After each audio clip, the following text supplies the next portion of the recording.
Every process should serve a clear customer outcome.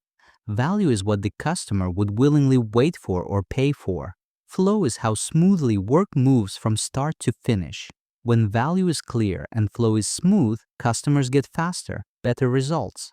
When value is unclear and flow is choppy, delays grow. We will define value from the customer's view, then connect it to flow. We will also spot bottlenecks, handoff delays, and visible cues. Value is defined by the customer, not the process owner. Ask what outcome the customer cares about and why. Value adds features the customer uses, solves a problem, or reduces time and hassle. Activities that don't change the outcome feel like waste to customers.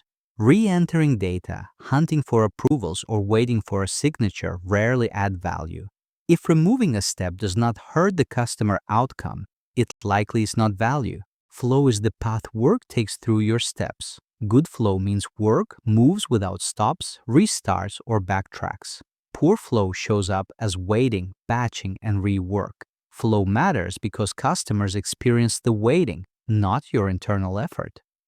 Shortening waits and smoothing handoffs increases perceived value. A faster, predictable process builds trust. When you speed up what customers care about, you multiply value and reduce frustration. Most delays happen between steps, not within a step.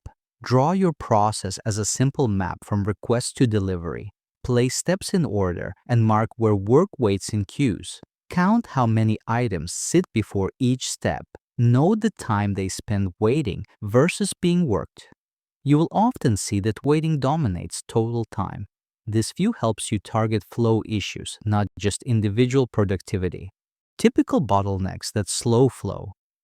One person is the only one who can perform a critical step, creating a capacity constraint.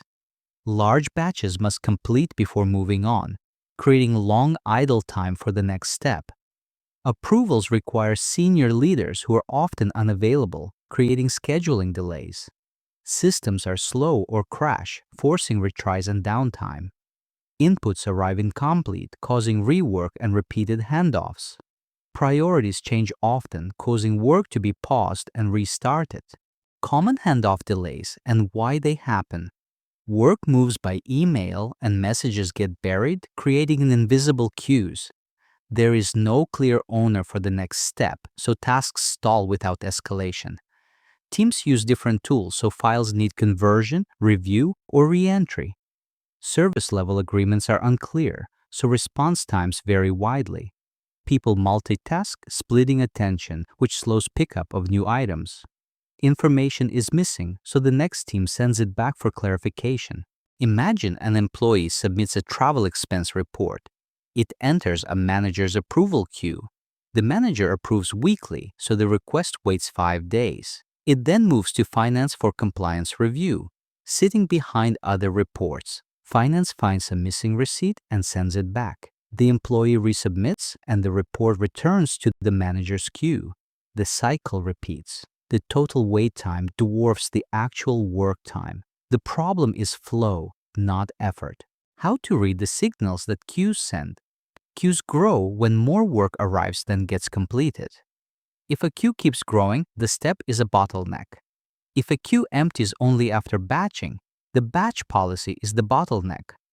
Track 2 simple numbers for each step: how many items are waiting and how long they have waited. If items age without movement, investigate the causes.